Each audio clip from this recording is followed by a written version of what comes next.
All right, hello, everybody. Let's get the Parks and Recreation Advisory Board together. I'm calling it at 6:04. Let's do introductions. I'm Cassie McClure, Chair, District 1. Stan Engel, District 4.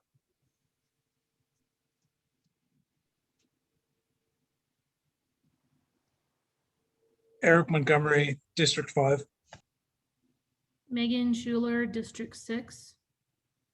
Okay. So does anybody on the board or city staff have any known conflict of interest with any item on the agenda? Eric Montgomery, none. Not for me. Anyone else? Stan Engel, none.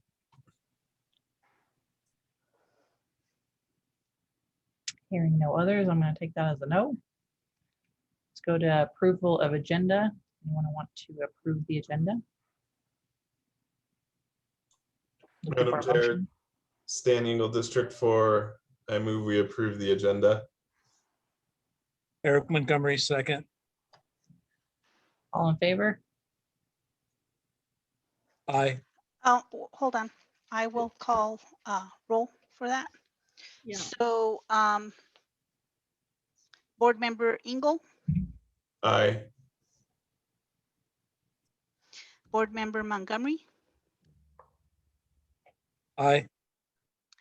Board Member Schuler. Aye. Okay, Chair, aye. Do I aye? I don't know. yeah, I just went to a training and I would take your vote during a tie. I just went to a webinar and learned that, so. Okay, I'm looking for a motion for the minutes. Madam Chairman, this is Megan Schuler. I move that we approve the minutes from the May meeting. Do a second. Eric Montgomery, this second. All in favor, roll call. Board Member Engel, Aye. Board Member Montgomery, Aye. Board Member Schuler. Aye. Okay. Let's go to public participation. I believe Mr. Shavanik wanted to speak in two places. He wanted to speak in public participation and Nevada Avenue Cool Corridor. As I was informed, the 3-minute rule applies.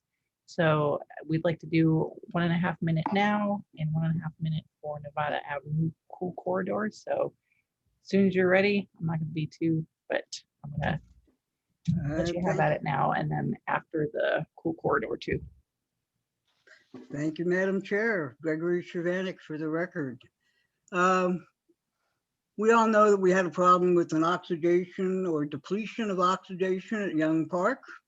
And I have to tell you that I was dissatisfied with the article in the newspaper. And as some of you know, I was there at the beginning and I was there at the end. So if you want to tell the public that only 1,500 fish died, that's your prerogative. The videos, the photographs, and all the people there will tell you that isn't true. Large fish died. Right now, the pond is not stagnant. There are fish in it, but as far as the health of the pond is gone, it's extremely poor. Even the fishermen know this. I also spoke with the Game and Fish state representative when he came. I will tell you that a solution is out there, and I sent an email with references to the chair, Ms. McClure, earlier today. And it's a solar oxidation type of thing, and you could put it where the water steps are and feed it directly through the pipes that are feeding the water to where, so if you've been to Young Park, there's a set of stairs where water kind of cascades down into the pond. And you can put this solar device on at that same location, along with your other aerators that we get back when you get them back. And it will completely take care of your needs for a 3-acre pond. And this Young Park pond is not 3 acres. I Okay, also had- and that is time, Mr. Shabanic. So if you Thank wanted to still have a minute and a half after Cool Corridor, that is time on that. Thank you. All right. I'll wait for the next minute and a half. Thank you. Thank you.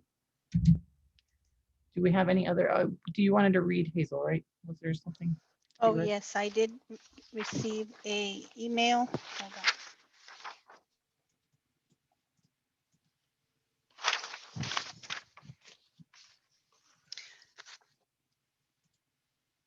Okay, this is an email from George Pearson. His message was, please accept the following as public comment, hopefully with a response for the upcoming Parks and Recreation Advisory Board meeting. Would it be possible for staff to report the current status of the Pioneer Women's Park gazebo re-roofing? Also, could a timeline be provided for the future replacement of the gazebo using state funding that the city has accepted? Perhaps during the staff update portion of the meeting, this would be appropriate. I'm asking for this report during the meeting so it can become part of the minutes, which can then be shared with others in the neighborhood. Thank you for this opportunity to make this request. Regards, George Pearson. And I believe that will be addressed as he stated during staff comments. Okay. Let's head to discussion items for 6.1 Nevada Cool Avenue Cool Corridor. And I will stop sharing the agenda.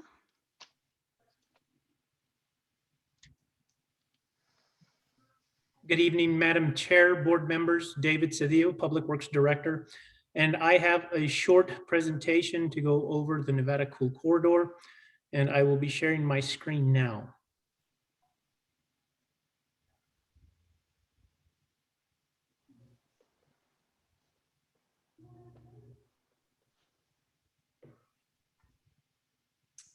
Can everyone see the presentation before I begin? Yes.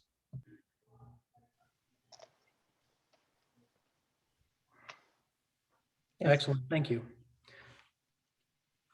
So again, I'll be going over the Nevada Cool Corridor project closing. Madam Chair, board members, here we have the project location. It is in 2 stretches on Nevada Avenue between Walnut and Lee's Drive on the east side. And on the western portion, we have it from Solano Drive, just a little past Laurel. Here is the next photos. We have a before and after aerial photographs of the improvements. The top is your before, the bottom is your after. We are looking at the intersection of Nevada Avenue and Luna Drive. As you can see, the cracking in the roadway and also no improvements with the chicanes along Nevada. This is Luna Drive. Here is the existing conditions before construction.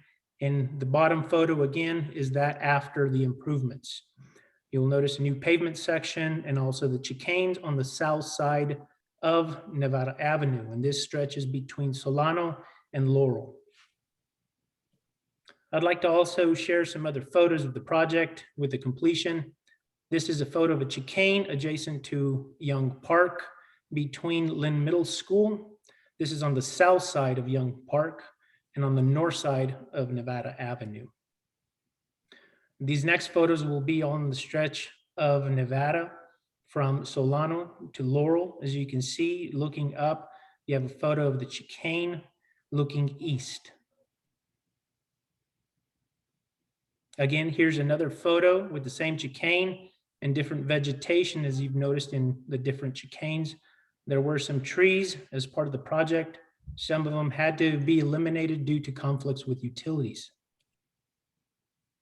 And lastly here, this is a better picture looking east with multiple chicanes installed on Nevada again, looking eastbound from Solano.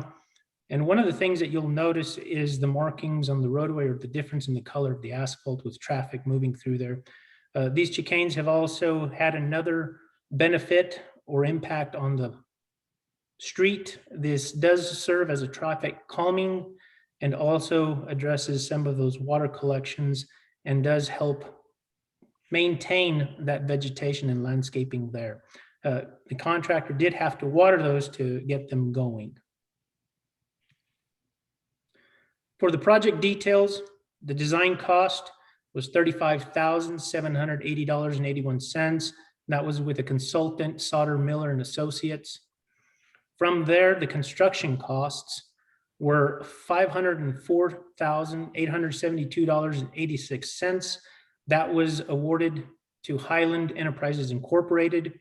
Now, this was a base bid of the original contract with a change order of a pavement replacement into that contract. The reason for the change order was this stretch of Solano was scheduled to have a pavement replacement.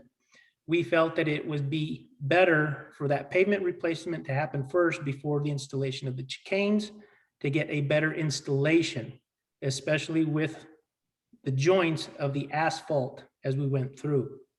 So for the base bid that included the chicanes and landscaping, that amount was $294,696.71.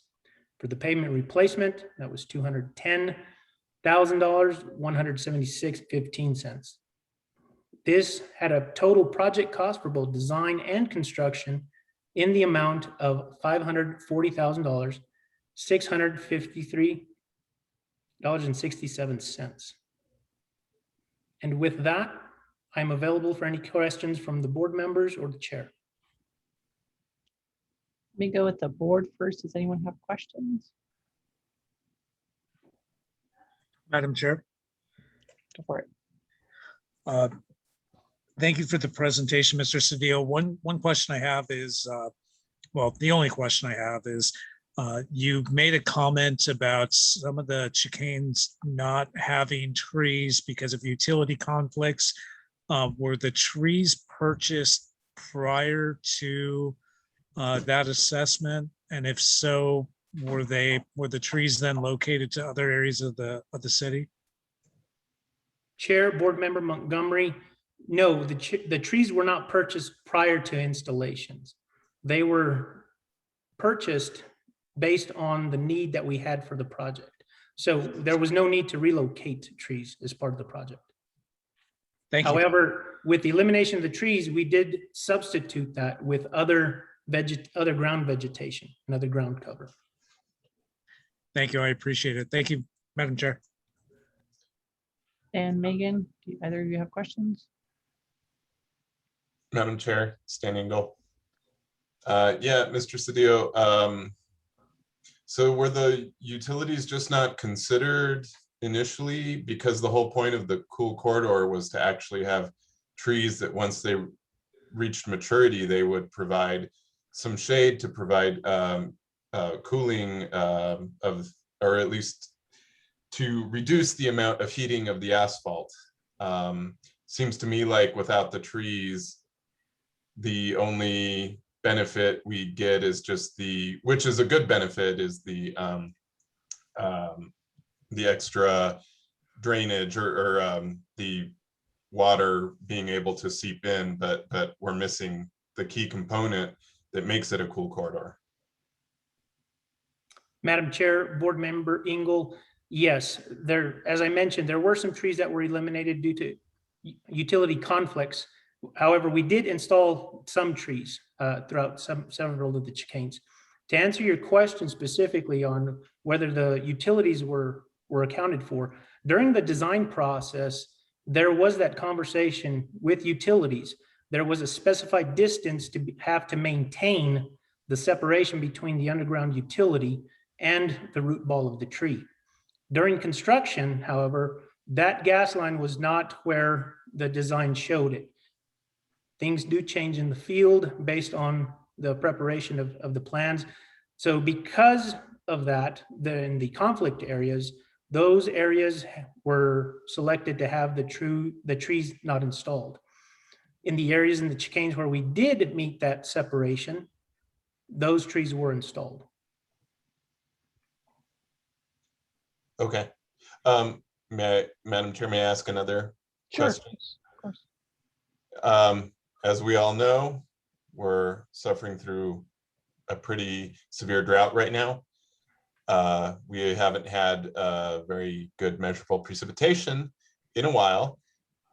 So what is it going to cost us to try and keep the vegetation alive until it can become established and maybe, be able to survive another drought or another period with low rain activity? Madam Chair, Board Member Engel, since that is a maintenance operation, I will defer to Parks and Rec. Board Chair and Mr. Engel, this is Franco. To answer the question, our community forestry staff is, we have a watering trailer that we send to places that we don't have irrigation at to establish young vegetation. So we're watering that as needed, and we watered it, I believe, 3 to 4 times already since the installations were complete. And since they're native plants, it doesn't require too much water, but we're keeping an eye on it to make sure it doesn't die out. And we're giving it the proper water that it requires for its stage in maturity. Okay, thank you. Megan, did you have anything? Madam Chair, I'm good. The other board members asked the same questions I was thinking, so thank you. Okay, Mr. Shavanik, did you want to take your time? I'm waiting till all of that works.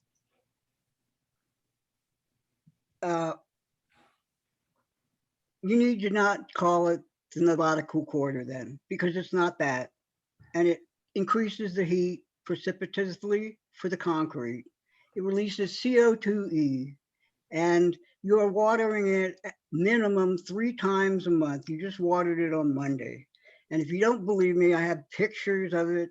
So what kind of a budget for the next 30 years are you going to put out of the general fund to water those trees? I mean, the park waters the trees too. So it can't be called green infrastructure, because the park sprinklers sprinkle the sidewalks, sprinkle the road, and it feeds the things. And David, I'm really sorry, but I don't agree that 4 plans that the city put together for the Nevada Cool Quarter are acceptable and weren't even mentioned in your price range. Plus, you didn't tell them that the city utility department had crews over there working on the weekend to establish guards around the utilities underneath that street.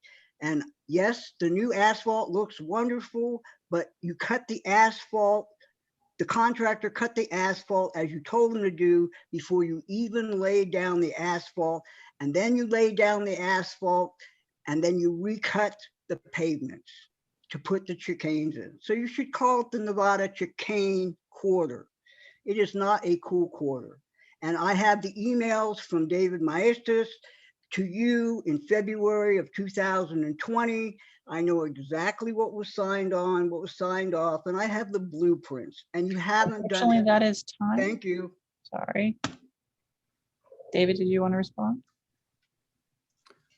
Yes, thank you, Madam Chair. The design costs were a part of the presentation. That was the first cost that was included as part of there. So that, I believe, addresses that. Mr. Shavanik is correct. We did lay the asphalt first, and that goes to my point that we wanted to lay the asphalt in a manner that we wouldn't have additional joints, because if we would have installed the chicanes first, that would have introduced additional joints into the pavement. So the pavement was laid down first, and then the chicanes came out and then basically cut only the footprint for the chicane out of the asphalt, making the installation last longer and reduce the maintenance cost in the future. Thank you. Alrighty. Is there anybody else that wanted to speak on this, or are we good? Sonia? Okay. No. Okay. 6.2. Thank you, David. Sorry. Let's go to Thank you, six. Madam Chair. Let's go to 6.2 dog park rules, Franco. Good evening, everyone. I'm gonna try and share my screen, so let me know if you see it here in a second.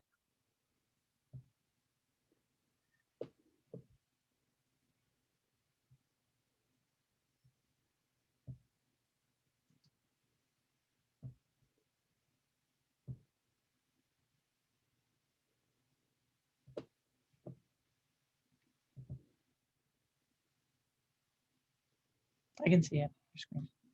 Okay, good.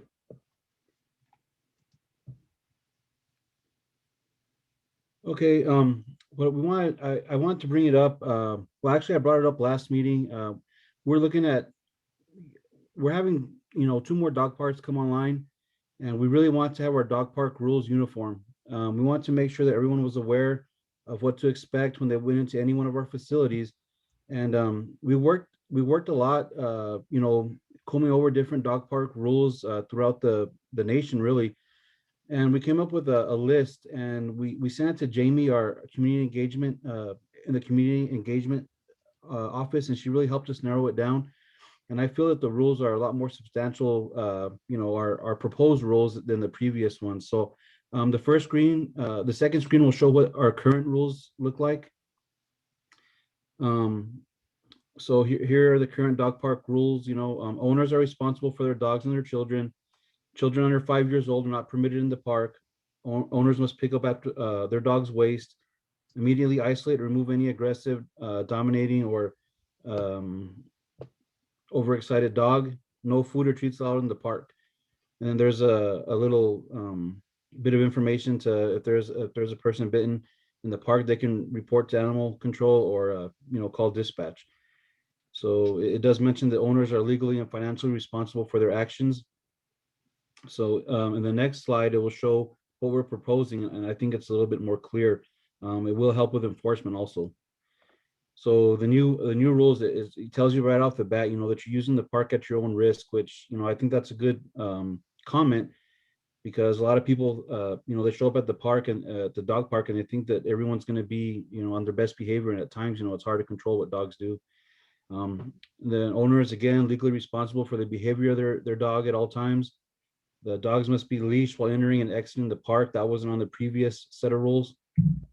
Again, the dog waste must be cleaned up by their owners immediately, which, we added that word in there. Owners must be in the dog park and supervising their dog with the leash readily available. That's very important as well, because, at times the owners will congregate and, they'll use it as a meeting place, to discuss and just to get together, and they'll allow their dogs to run free, and then you get into issues there. It's hard to track them down after that. Dog handlers must be 15 years of age. That's very important as well, because we do get younger children there at times. We bring the children at your own risk, and children under 14 must be accompanied by an adult. Again, aggressive dogs must be removed immediately, and the dog owners are legally and financially responsible for any injury. That's we have that same comment back in there again. Jamie also helped us with these recommendations. Of course, no human or dog food treats in the park. Dogs in heat aren't allowed in the park. Same with aggressive dogs, glass containers, sick dogs, or puppies under 4 months, because unfortunately the puppies are the ones to suffer the most when the big dogs are at play. They just get trampled.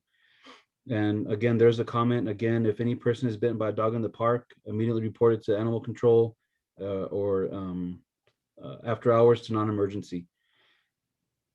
So again, we're talking about having consistent uniform rules in our dog park, so everyone's aware of what behavior needs to take place in each of the areas.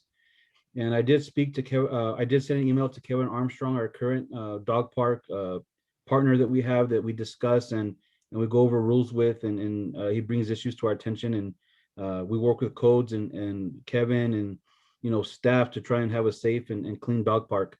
So we feel that these rules will really help transition the other two and help us just have a really good experience in the dog park with safety, cleanliness, and uniform language and rules and contact information. So this was the introduction to the discussion, June 17th. We're looking to get community input at our next meeting, which of course is in July. And finally, we're looking to take action and get a vote in August 2021 once the community inputs has taken place in our Parks and Rec board meeting. So again, it was very short, just to get an introduction of what we're looking to do. So if anybody has any questions, please feel free. Anybody on the board have questions? Cassie, this is Megan. Can you hear me? Yes. Okay, I'm sorry, because I think my computer froze just a little bit. So, Franco, I have just two questions, and this may also come up in public discussion. I know hopefully those of us that have dogs realize that it's the female dogs that are in heat, but I'm wondering if that should be designated a female dog in heat, as you get new dog owners coming and utilizing the park. That may be just something to consider, that we put the word female in front of there. I don't know. And then also, I understand that the owners are legally responsible. Have we ran that verbiage by our attorney to make sure that we're disclosing that information appropriately? For your board chair and Ms. Schuler, for your first comment, I definitely agree. We could put female in front of that as a comment. And then for the second question regarding legal, I'll speak with Jamie, but I believe we did run that through legal, but I will follow up with her and make sure, and I could either send it out in an email or have an update for you in the next meeting. Great, thanks, Franco. Sure. Thanks, Megan. Eric or Stan? I'm good. No questions. Thank you. Alrighty. Thank you. Thank you, Franco. I noticed that Mr. Shervanek has his hand up, but I don't know if it was from his previous comment, if I need to lower it. Do you want to ask him? I'm trying to unmute him.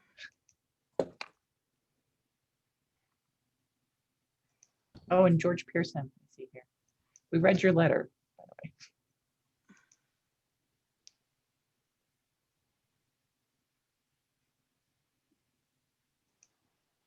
It's not allowing me to unmute Mr. Shervanek. Can he or? Oh, the hand is gone. Now it's the hand gone. Yeah, I just took it down, but I'm trying to unmute him.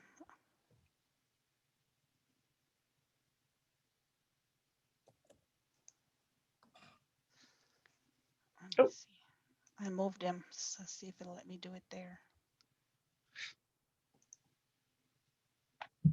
Mr. Shervanek, can you unmute yourself and let me know if you had another comment besides, or if I just needed to lower your hand down? Madam Chair, Ms. Navarro, is there any sense? Hazel, I'm not sure. Is anybody else's stuff frozen up? No, not mine. Okay, because I'm having, and I'm not sure if Mr. Shervanek's having the same problem. I'm having a trouble like hitting the mute button or those kind of things, and Cassie's stuck in one position. So I'm wondering if it's just me or he might be having the same issue. I don't know. I just moved him to a panelist so that he could speak because I wasn't sure why his hand was up. And then he was getting ready to talk. Mr. Shervanek? Madam Chair, Ms. Navarro, thank you for taking me down. I'm sorry. A minute and a half was not enough to respond. And Mr. Cedillo actually twisted what I said because the contractors cut the asphalt for the chicanes on the original street before they laid the new asphalt. And I thank you for your time. It's a fallacy. We all know it. And so does Mr. Cedillo's. So doesn't matter, does it? Alrighty. Let's continue on. That I don't think Dave, is David still here? but let's go ahead to go to, what are we at now? 4th of July update with Phil.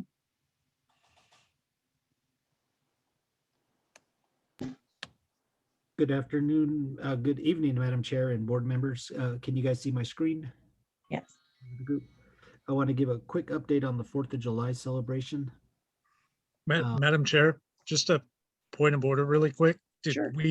Did we talk about the Young Park Oh Pond? my God. Yeah, no, I'm so sorry. That is Nope. right. Franco, cut you off. Go ahead, Franco. Thank you, Eric. Sorry about that, Phil. Okay, everyone, good evening. This is Franco Granillo, Parks Administrator. I just want to give a quick update on the Young Park Pond. In case anybody has any questions, I'll be available as well.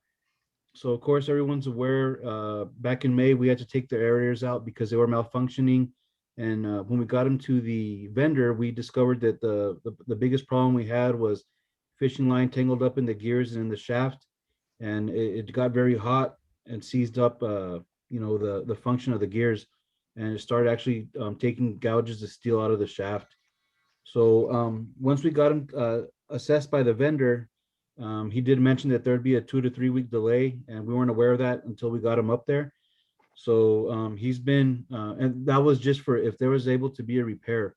Once he did look at them, we weren't able to repair them, so we had to order a new system. And the new system is going to be completely different than what we had. We're not going to take in any water from the pond through any kind of motors and then redistribute it in the pond. What we're going to do is have a diffused air system that we'll have the compressors outside of the pond. They'll be blowing air into the diffused aeration system, and it'll actually bubble and move the water from below instead of having to shoot it out of any kind of motor or any kind of system where it can take in other debris as well. The thing that really helped us out was, again, we weren't expecting that delay. So once we started running into issues in the pond, there were several different items that contributed to the oxygen issues, but once we did get that under control, it was because utilities really helped us out, and we coordinated with them, and they lent us some pumps so we can get the water flowing again and oxygen levels back up. And since then, we've been monitoring with their assistance, looking at the oxygen levels with the meter that they have. It's really a probe that we put in the pond water, and it gives us oxygen level readings in different areas of the pond. So I know that we can't rely on them the entire time because they have their own responsibilities to take care of. So they gave us the model number of the meter. We purchased one, and staff has actually been trained by utilities to monitor these levels as well.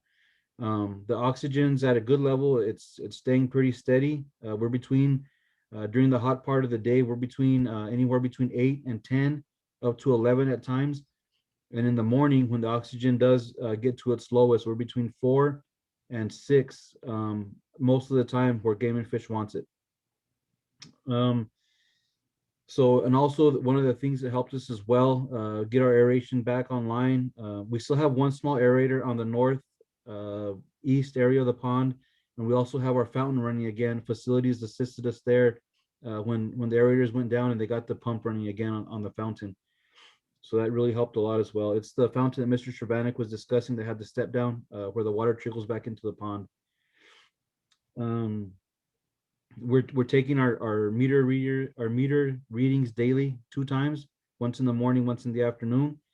If the afternoon numbers seem low, then we'll definitely run the pumps that utilities lent us, and that way oxygen levels are at a good level in the mornings.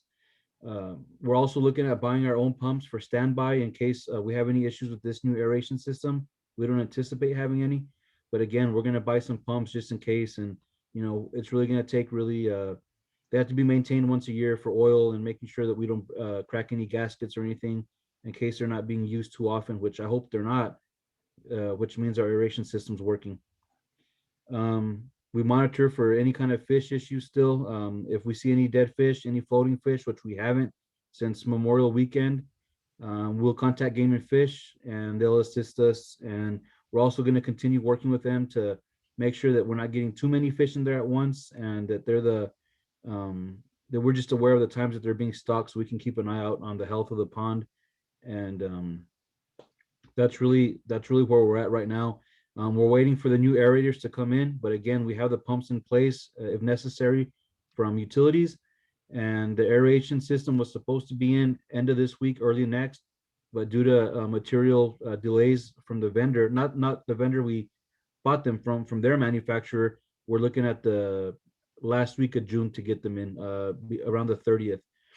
So we have the protocols in place to take care of any issues due to the delay. So that's what I have right now regarding the pond. If anybody has any questions, please let me know. Thank you. Does anyone from the board have anything to say about Young Park?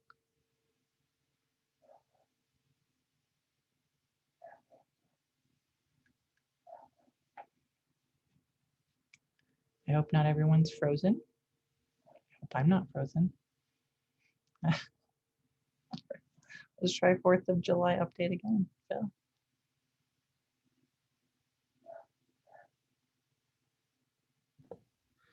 Good afternoon. Let me know if you could see the screen again. okay. Is it showing for you guys? Yes, I can see it. Okay. Good afternoon, good evening, board members and Madam Chair. Quick update on the 4th of July celebration.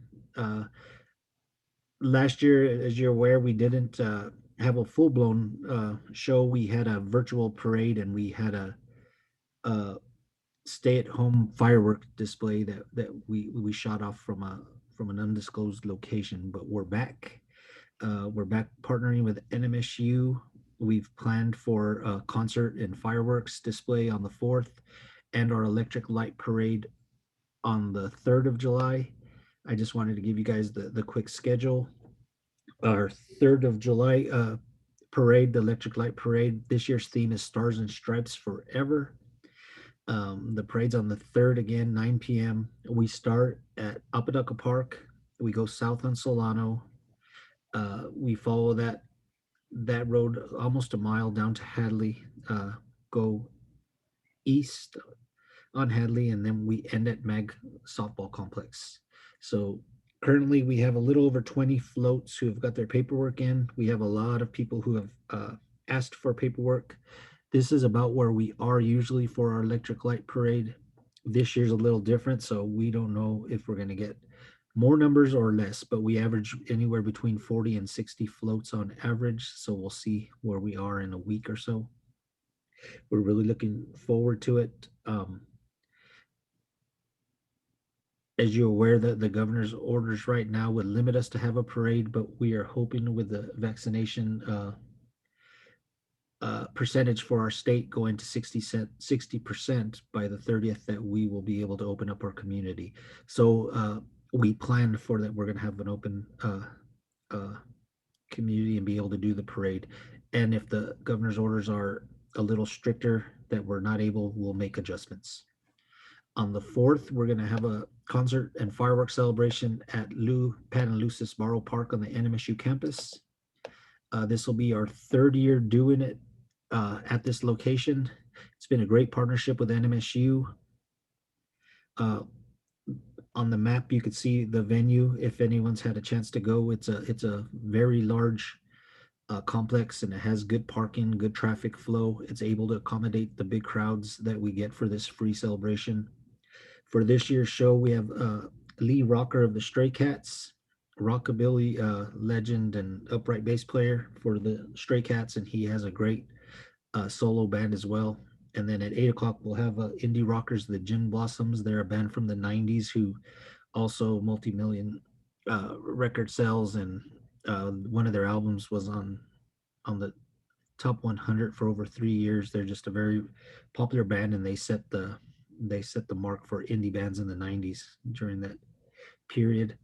So it's going to be a very fun concert. At 9:45, we'll have our annual fireworks display. We've already worked out our details. It'll be about a 20-minute display, and it'll be shot from, as you see on the map right there, that's the NMSU golf course that's right in front of it. It shoots on one side of the highway and the crowd on the other. It could be seen from almost anywhere on the south part of our community. So we're moving forward with our event. we've been meeting with NMSU since early February, mid-March, to make sure that we could have a safe and fun event. I think it's very important for our community as we're opening up. This will be our welcome to the community that things are opening back up, and Independence Day is a very important day. So it's just a quick update, and if anybody has any questions, available to answer those. Thank you. Thank you, Phil. Does anyone have questions?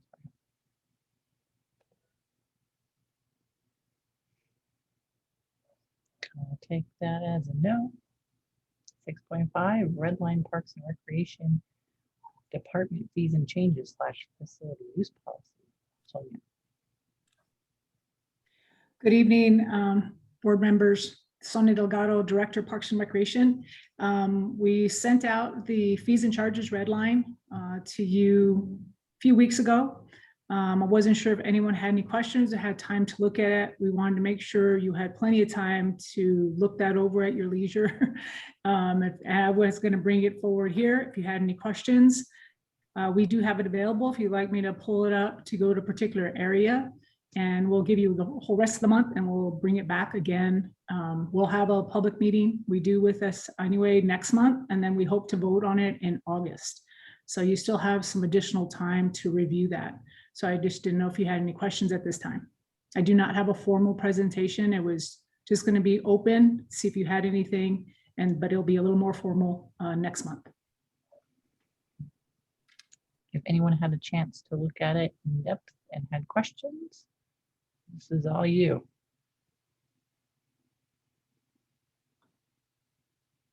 I kind of looked at it, but I didn't have any questions yet. So Sonia, Megan. this is Megan. Can you just refresh our memory on what we consider the out of town or out of residence jurisdiction? Madam Chair, Board Member Schuler, Sonia Delgado, Parks and Recreation Director. We do not have an out of city limits non-resident fee. We don't have that. We have been talking about that, but it is not in place as of yet. But that is if you would like for us to consider that, we'll be more than happy to bring that forward. And we can definitely do that and have more discussion as it relates and how we would set that up. If you like, we can do that. Okay, so my question comes up then on page 12 under sport field request number 5. It is a new paragraph that states in there, all organizations, leagues, and field users that do not reside within the city limits will have to pay a non-resident fee and require a $250 deposit. Yes, Board Member Schuler, that is in relation to our leagues. So we currently have leagues. We do not charge them to use our fields. They are within the city limits. We have lots of requests from outside of Las Cruces to run leagues here, tournaments, etc. And so we want to have that fee in place because we have had individuals and groups from outside of Las Cruces that have booked a field, booked a tournament, and then at the last second decide to cancel or decide to no-show, and probably just holding this as a placeholder, as I'm guessing, but that has caused some issues for our local leagues and associations because then they do not have access to those fields. And then they cancel so late in the game, Thursday before the tournament, that is not enough time for someone else to take it to run a tournament. And so then we have fields that are not being used. When we have a lot of leagues and associations that want to use our fields, prior to COVID, we had every weekend just about taken up, and we start our leagues mid-March. And we go all the way probably about to the 1st of December. We have one last tournament in December, and then we're off to get the fields again. So we want to make sure that the individuals outside of our city have that fee. It also kind of holds everyone's feet to the fire. They just can't hold it in place because we didn't take anything. So we know if you put a deposit down, chances are you're going to stay and you're going to use it that weekend. Thank you, Sonia. I appreciate that, and I 100% agree with that and think that that is a great idea.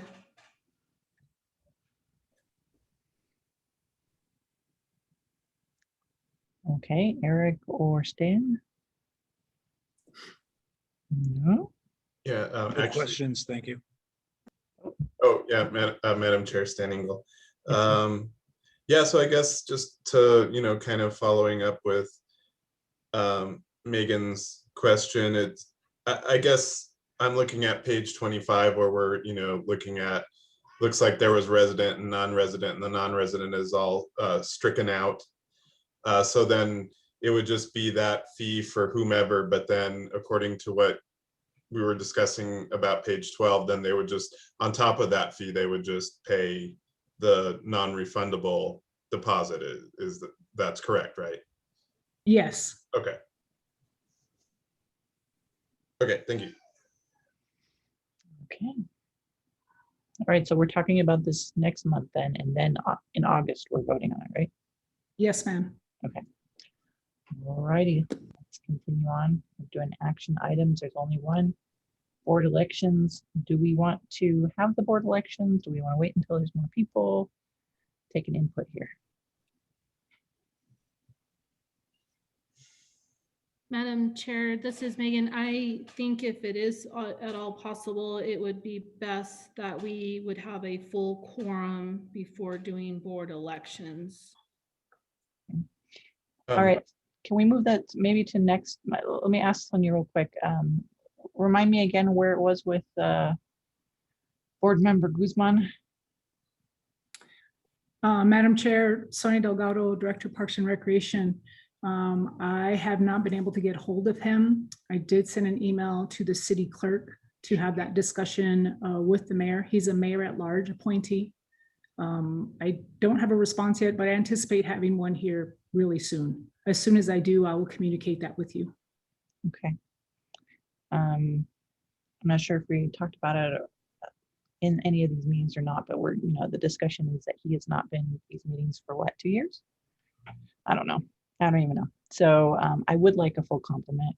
More voices, the better. We're looking to see in the bylaws, I don't remember what the document's called. We have the ability to basically say, hey, get done, and then get the mayor to vote another one in, appoint another one. Yes, he would appoint someone else. So we will be sending that documentation forward and showing him when he wasn't here. Stan, sorry, didn't mean to. Yeah, Madam Chair, Stan Engel. I think I was just pretty much going to bring up that question that you asked about board member Guzman, because he hasn't been here. So I think we've discussed it. Right. Okie dokie. Anything, well then, okay. So do we want to do a motion to wait for next month, to put this on for next month and see what kind of attendance we have so that we can do this as an action item? Megan, you can make this motion. You can put this together, I'm sure. Oh, go ahead, Stan. No, Megan, if you want to go for it. Or is this tabling? Is this tabling? Yeah, I was going to say this could be tabling. Yeah. Oh, Yes. yeah. And it must be date specific. Table too. Okay, when's our next meeting? My calendar. 15th? 15? Is Table? that correct? Is that right? Is that right? Yes, it is the 15th, third Thursday. All right, so let's table this for. Well, July. we need somebody to make a motion, correct? Is it a motion to table? Yes. Yes. Okay. Someone motioned to table for July 15th for. Okay, it sounds like I volunteered. So, Madam Chair, Standing Bill District 4, I move that we table agenda item 7.1 to the next advisory board meeting, Parks and Recreation Advisory Board meeting occurring on July 15th, 2021. Do we have a second? Madam Chair, this is Megan. I second. Roll call.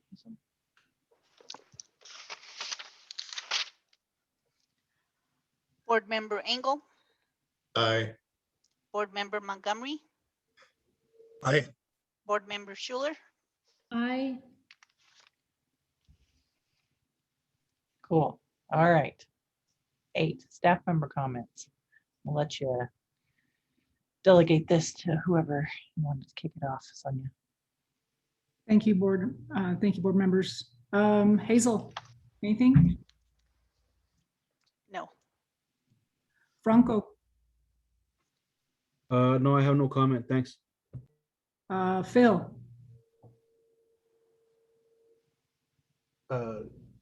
Again, good evening, Madam Chair, board members. Just a couple of quick updates. June 19th, we'll be opening up our outdoor pools, our splash pad and the interactive fountain. People have been really looking forward to that.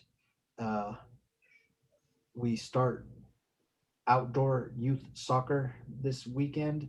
We started baseball this week for our youth as well.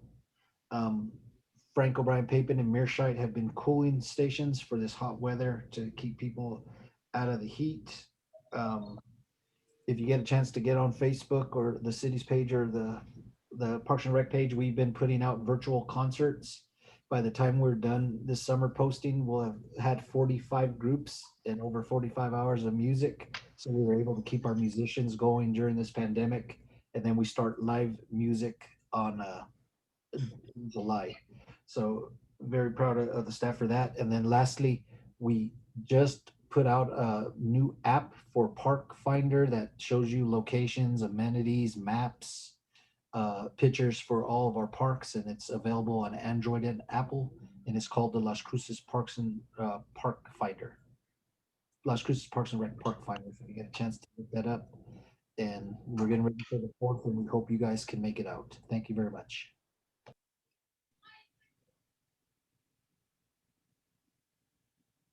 thank you, Phil. Robert,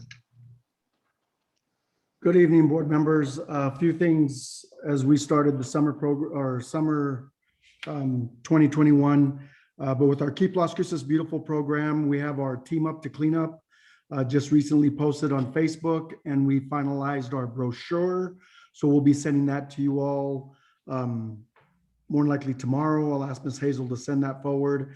We'll be doing a news release also for our Adopt a Spot program.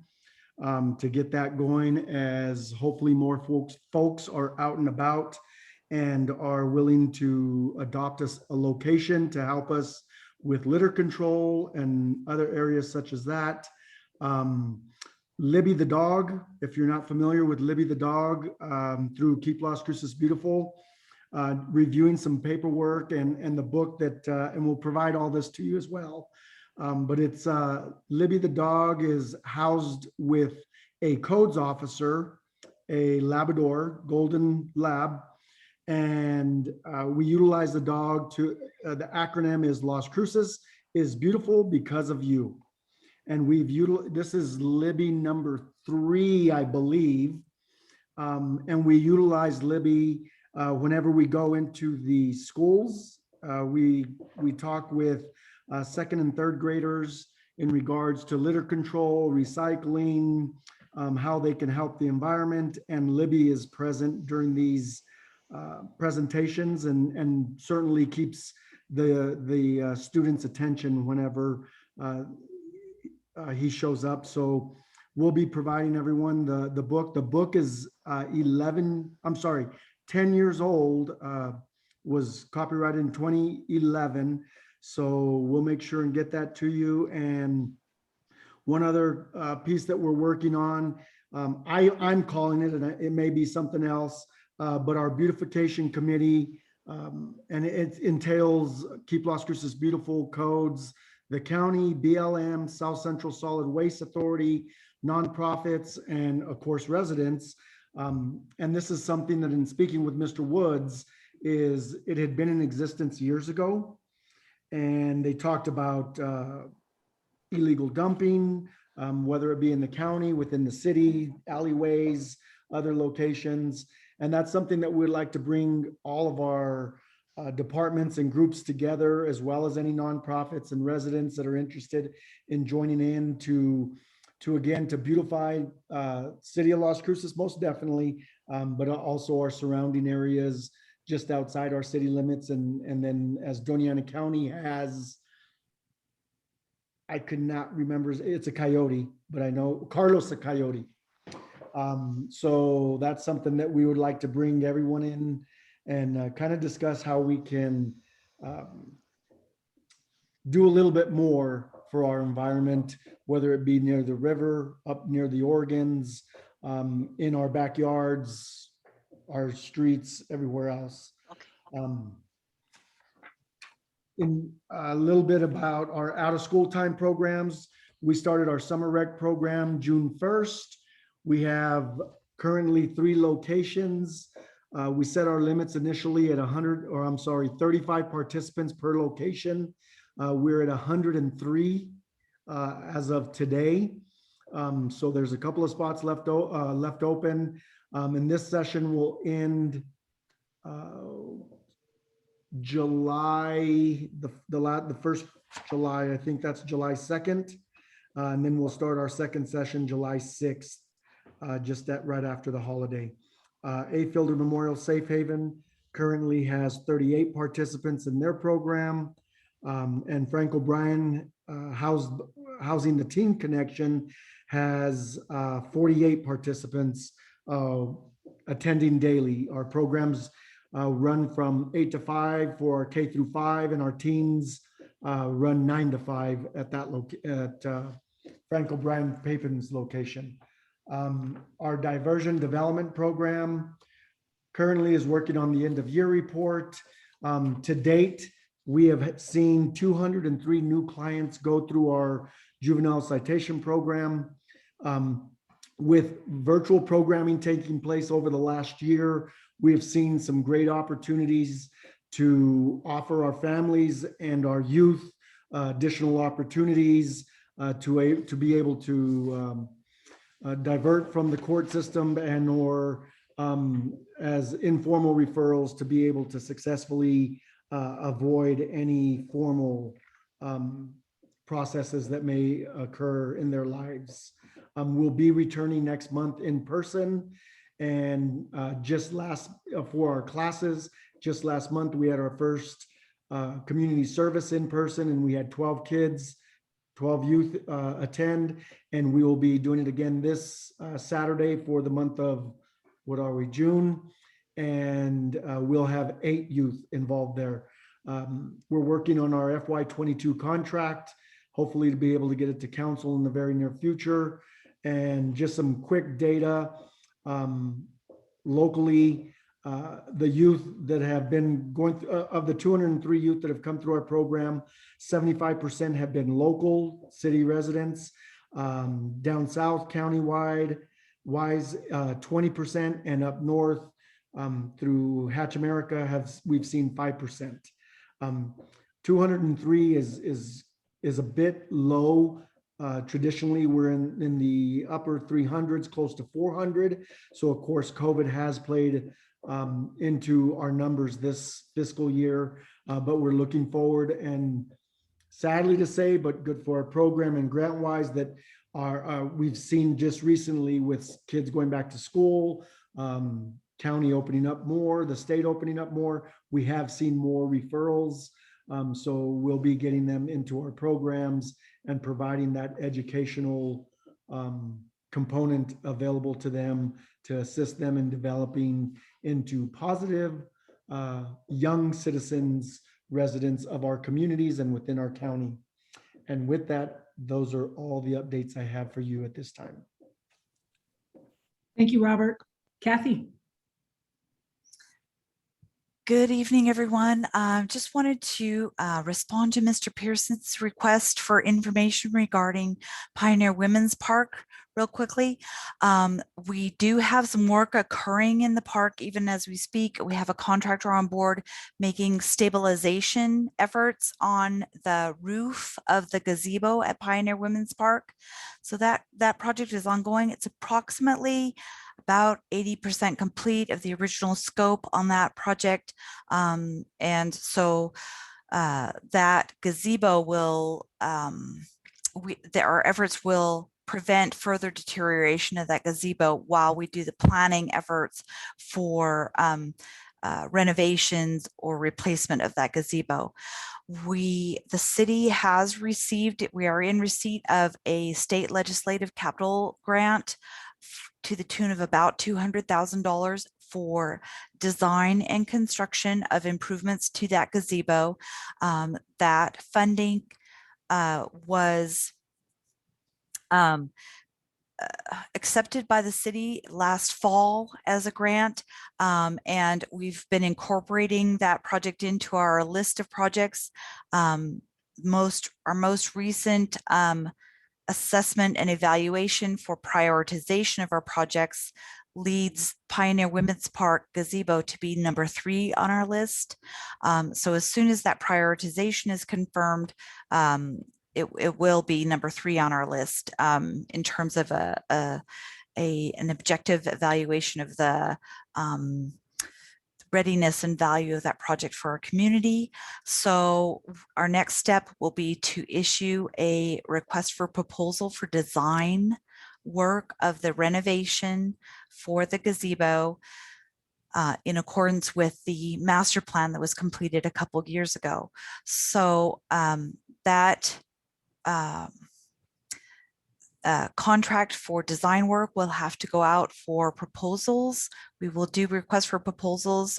We won't be able to utilize an existing contract through CES. That would be a fast, easy way to do it, but I'm afraid we're not allowed to do that with the funding source that we have. So we will be going out for proposals.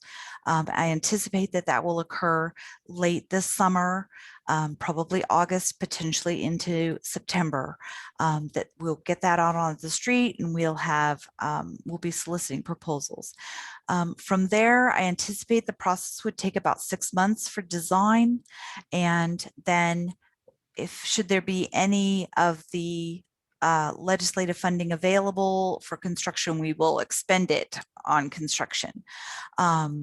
But it may not be possible. The $200,000 budget sounds very large, and it certainly is very large, but given the scope of the project, I anticipate that will be enough to complete planning and design and not much more than that. So hopefully we will seek additional funding to make the repairs and the renovations according to the planning efforts and design efforts that will be occurring soon. And we could anticipate, depending on funding, that construction then would take another 6 to 9 months when that design is completed. So I know there's some vague language in what I've talked about, but the main thing is that I anticipate having the request for proposal out in August and September and having those proposals back, and then approximately 6 months for planning and design efforts. So that's our update with regard to the gazebo at Pioneer Women's Park. Other projects that we have going right now in our top 10 include the skate park renovation. That one has been on for a long time, but we have recently made very concerted efforts at rewriting the request for proposal at the behest of the Selection Advisory Committee. They wanted to receive different proposals than we did the first time. And so we have been working diligently to rewrite that RFP with extensive input from the engineers on the committee and also from the subject matter expert, a skate community member, member of the public who is also on the Selection Advisory Committee, has been very instrumental in making improvements to our RFP so we can get very high quality proposals. We are seeking a date to take that RFP, request for proposal, back to the Selection Advisory Committee to get their final input and opinions regarding the revision of the RFP. Once we have their comments and we make those changes, we will be able to reissue that RFP and solicit proposals again, probably anticipating 3 to 4 weeks to receive those proposals and then have the Selection Advisory Committee once again evaluate those proposals. So that project is moving forward, the skate park renovation. The Apodaca Park multi-use trail aquatic playground project, we had completed a cultural resource survey of Apodaca Park. That was a requirement to receive the grant, which is federal funding. So there's a federal requirement that you complete a cultural resources study. Our consultant did complete that study and submitted it to the State Historic Preservation Office for evaluation. The State Historic Preservation Office, SHPO, rendered an opinion that some of the facilities identified of potentially being of historic value in the park, that the SHPO rendered the opinion that those facilities were of historic value. Just today, I received a contradiction to that evaluation. The member of SHPO who was doing the evaluation had done some further investigation regarding regulations and the like, and specifications for what entails historically valuable, and has since changed that opinion. So we will not have to do any kind of mitigation efforts. We will be allowed to demolish the swimming pool, the bathhouse, and the pool house as originally planned, to make way for additional picnic facilities and a splash pad in that same area. That is the scope of work outlined in our grant. And so the short story, sorry for the long story, short story is that we will be able to move forward with receiving that grant very soon, hopefully within the next couple of months. Let's see, just quickly, we also have a contract in place, or a PO in place right now, to purchase pumps under the Water Smart grant for Soldados Field and for Apodaca Park. Those pumps will allow our irrigation systems to function much more efficiently, utilizing our limited water resources very conscientiously and wisely. And so that grant is going to result in water savings for us in those two locations without a reduction in the quality of the turf. Also, the Loman and Roadrunner medians project, we have completed a request for proposal draft and submitted that to purchasing for their final review. So once again, we can get that one also to the Selection Advisory Committee so that we can get some design work going on that project and finish up design work for all the medians on Loman and all the unlandscaped medians on Roadrunner as well. One thing of note, a final thing of note from our current top 10 projects, and that is the AARP Fit Lot outdoor fitness gym is completed. It has been accepted by AARP, and many of the city's punch list items have been addressed by the contractor as well. The AARP released a press release regarding the installation of that Fit Lot, and so it is available to the public now. And city staff has coordinated with AARP staff recently at a meeting to discuss having a ribbon cutting for that facility. So we will have more information to you in the coming months, and we anticipate a fall ribbon cutting event to officially kick off the use of that outdoor gym. And I have to say, it's going to be fun. It's a great facility, and I think will greatly benefit the health and well-being of our residents who get to use that facility. So appreciate your time. Just wanted to give you some highlights, let you know that we're busy, we continue to work, and we're getting new things out there and new things designed for our residents. Thank you very much. Appreciate it. Thank you, Kathy. Madam Chair, members of the board, Sonia Delgado, Director of Parks and Recreation. I just wanted to say one other item I'd like for you to think about and consider when we meet in July is your temperature about meeting in person. We may have to find another location. I'm not quite sure yet. And then we will follow the lead on City Council on how they're going to conduct a hybrid meeting, or if they're not going to conduct a hybrid meeting. So I will keep you posted on that. They're still trying to work out some of those details, but I hope to have that information by the time we come back around July 15th. Their first in-person meeting is on the 19th, if I'm not mistaken. So they should have it in place prior to that. So I hope to have that in hand so that we could discuss. And that's all I have for now. Thank you. All right, thank you guys. Now it's board member comments. Does anybody have a comment?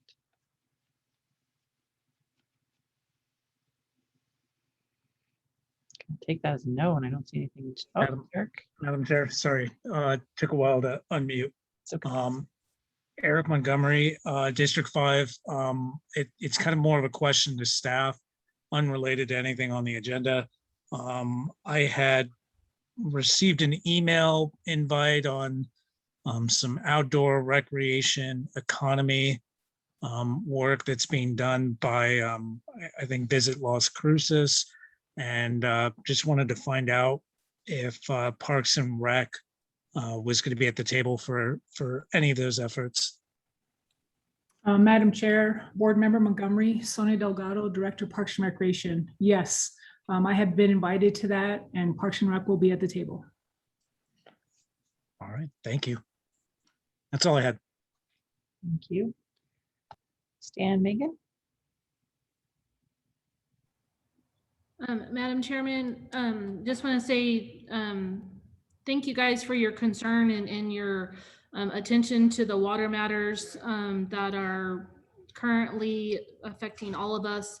That is something that I think everybody in any venue needs to keep on the forefront, no matter what your profession is. So I do appreciate the comments and the concerns on that. Franco, I think your group is going to handle that appropriately as we move through these hot summer months. But on a bright note, I am excited and been very happy to see people back in the parks. And so I think the 4th of July celebration is going to be wonderful. And so just looking forward to those events coming up over the summer.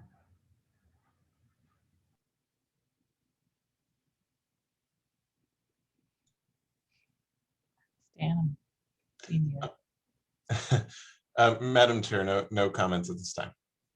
Okay, I don't have any other comments either, so thank you guys all. Do we need a motion to adjourn? So moved. Second, Second. are we roll calling this? Or is it by proclamation? We have to roll call, Madam Chairman. Go for I it. will roll call. Board Member Engel, Aye. Board Member Montgomery, Aye. Board Member Schuler, Aye. it's like unanimous. Okay, all right. Well, with Time. that, it is 7:18. Call it a day, a night. Good night, everybody. Thank you. Good night. Good night. Thank you, everyone. Good night. Goodbye. Thank you.